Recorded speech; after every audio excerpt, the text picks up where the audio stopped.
अच्छा होता क्या है, हम स्वयं से ही प्रेम करते करते हमको लगता है कि प्रभु से प्रेम कर रहे हैं, कर तो स्वयं से ही रहे, स्वयं से ही प्रेम कर रहे हैं भाई। बात कड़वी है पर सच्ची है। सब सुख का विधान प्रभु कर रहे हैं तो प्रभु प्यारे लग रहे हैं। कह तो देते हैं कि किसी भी परिस्थिति में हो प्रभु से प्रेम, प्रभु परिस्थिति आई नहीं ना, प्रभु आने ही नहीं देते। आए तो खबर पड़े, गा तो दिया हमने, जो सुख दुख लगे रहे देह सो, पर थोड़ा सा भी दुख सहा नहीं जाता। अच्छा प्रभु भी जानते हैं कि कहता है पर सह नहीं सकता, इसीलिए ऐसी अवस्था प्रभु आने नहीं देते। प्रभु का एक स्वभाव और है, मैं आपको बताऊं, प्रभु कभी अपने भक्त को संकोच में नहीं डालते। वो तो अंतर्यामी है ना, जानता है इसकी गति कहां तक है, इसकी पहुंच कहां तक है, इसकी सामर्थ्य कितनी है। प्रभु तो जानते हैं, अंतर्यामी जानी है अंतर्गत का भाव।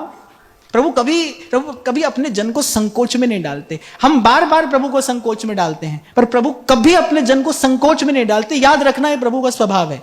मैं कहां तक कहूंगा, कितना कहूंगा, क्या ही कहूंगा मैं प्रभु के स्वभाव के विषय में, क्योंकि ये तो अनुभव रूपम, ये तो उनके निकट जाकर अनुभव किया जाता है कि कैसा स्वभाव है प्रभु का, पर ऐसा ही स्वभाव है प्रभु का। तभी मेरे तुलसी बाबा कहते हैं, उमा राम स्वभाव जिन जाना। स्वभाव नहीं कहा है, स्वभाव।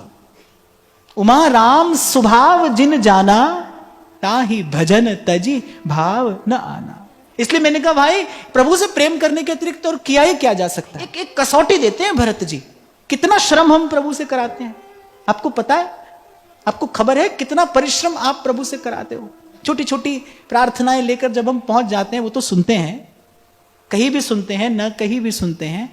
इसीलिए महर्षि भरद्वाज ने बहुत विचार कर कहा कि प्रभु रहने योग्य जो आपके स्थान है ना, जैसे मुझे याद है जब कभी हम जाते थे ना सत्संग के लिए यहां वहां, तो उससे पहले जाते थे शंभू जी भाई ये देखने के लिए कि आप रहेंगे कहां, वो स्थान आपके रहने के लिए अनुकूल है, ठीक है, सब व्यवस्था अच्छी है। तो पहले सब जाते थे व्यवस्था देखने के लिए। हालांकि जो भी व्यक्ति व्यवस्था करता है अपनी ओर से अच्छी व्यवस्था ही करता है, पर फिर भी जाते थे भाई देखें कि सब ठीक है ना, कोई कष्ट तो नहीं होगा। ऐसे श्री भरद्वाज जी कह रहे प्रभु से कि जो आपके रहने योग्य स्थान है ना, वो तो कौन सा है। जाही न चाही कबहू कछु, तुम संग सहज सने। जो आपसे कुछ चाहता नहीं है ना प्रभु, उसी के पास रहना। आपके रहने योग्य स्थान तो वही है जो आपसे कभी कुछ चाहता नहीं है, जो आपको चाहता है, जो आपसे कुछ नहीं चाहता है, उसी के पास रहना, उसी के निकट रहना। और ऐसे ही किसी जन के अंग संग प्रभु रहते हैं।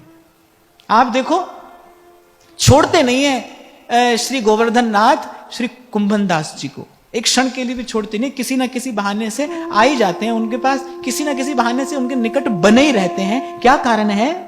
क्योंकि वो चाहते नहीं कुछ, प्रभु से कुछ चाहते नहीं, बस हमारे लाल जी प्रसन्न रहें, हमारे लाल जी मुस्कुराते रहें। हम आपके सुख का कारण बने ना बने, पर आपके कष्ट का कारण ना बने।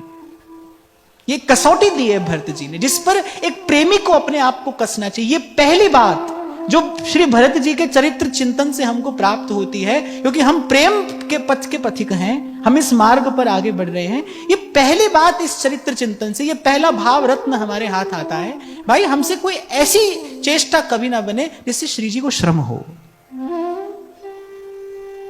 गोस्वामी जी कहते हैं, जो सेवक साहिब ही संकोची। वो कैसा सेवक है जो अपने स्वामी को संकोच में डाल दे?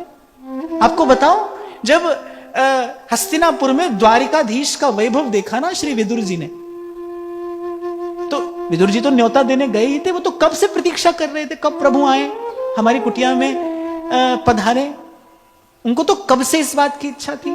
अच्छा, बड़े भाव में भरकर सुवाई संध्या वंदन आदि से निवृत्त होकर आज बड़े भाव में भरकर विदुर जी पहुंचे। आज बड़े मंगल का वो दिन आया है, आज वो मंगलमय बेला आई है, आज प्रभु कुटिया में आएंगे। वो जानते हैं कि दुर्योधन के यहां तो नहीं जाएंगे, वो मेरे यहां आएंगे। लेकिन जब गए और वो द्वारिकाधीश का वैभव देखा, द्वारिकाधीश के पार्षद देखे, अरे वो रथ ही ऐसा, उसकी शोभा कैसी है। विदुर जी ने कहा कि ये रथ तो हमारी कुटिया तक आ नहीं पाएगा। और फिर विदुर जी ने जब देखा फेन के समान वो सुकोमल आसन जिस पर द्वारिकाधीश विराजमान है, और कैसे अद्भुत अद्भुत पार्षद अद्भुत अद्भुत सामग्रियों से द्वारिकाधीश की सेवा कर रहे हैं। विदुर जी को लगा ना ना ना, हमारी कुटिया में तो द्वारिकाधीश को कष्ट होगा। कहते विदुर जी बिना ही न्योता दिए चले गए, बुलाया नहीं प्रभु को। प्रभु नहीं, प्रभु हमारी कुटिया, हमारा घर आंगन इस योग्य नहीं जो हम आपका स्वागत कर सके। आपको बैठाएंगे कहाँ, कहाँ आपको आसन देंगे, कहाँ आपको पधराएंगे, क्या आपको पवाएंगे? ना ना, हम तो किसी भी प्रकार से आपके योग्य नहीं है। हमें ऐसी सामर्थ्य नहीं जो हम आपका स्वागत कर सकें, आपकी कुछ सेवा कर सकें। आपको तो कष्ट होगा, हमारी कुटिया तक आपका ये रथ नहीं आएगा, आपको उस वन की बाट में पैदल चल के आना पड़ेगा, आपके सुकोमल चरण कमल श्रमित हो जाएंगे। विदुर जी ने अपने मन ही मन में सब कल्पना कर ली, प्रभु से कहा नहीं कि प्रभु घर पर आइए। और फिर अगर विदुर जी ने इतना संकोच किया तो फिर तुलसी कहूं न राम से,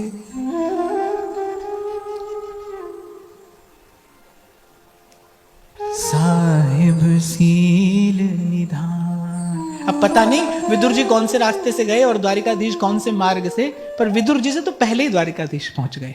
विदुर जी तो बाद में घर पहुंचे ना, द्वारिकाधीश पहले ही पहुंच गए। यहां देखने की बात क्या है, कितना संकोच है सेवक के हृदय में। छोटी सी वस्तु हम प्रभु को भेंट करते हैं, छोटी सी वस्तु जो किसी भी दृष्टि से प्रभु के योग्य नहीं है। भाई मैं बार बार आपसे कहता हूं, इस त्रिलोकी की कोई वस्तु प्रभु के योग्य नहीं है, कोई भी वस्तु। हम अपनी ओर से कहते हैं उत्तम उत्तम वस्तु हो, क्या है उत्तम? यहां पर सब पंचभूत ही तो है, सब वही नाशवान वस्तु ही तो है। अगर भजन की कृपा से, भजन के आलोक में कभी श्री जी के स्वरूप का प्रकाश हो तो आप देखोगे भाई क्या चढ़ाया जाए, कुछ है या कुछ नहीं है, कुछ भी नहीं यहां पर। प्रभु छोटी सी वस्तु प्रभु को निवेदन करके भी कितना गर्व, कितना गौरव होता है हमको। हमने क्या किया, हमने प्रभु की सेवा की, हम प्रभु के सेवक हैं, हम प्रभु की सेवा करते हैं। अरे आप देखो यहां सेवक का हृदय कैसा है, इतने संकोच में है विदुर जी, और न कह ही नहीं पाए, लौट गए।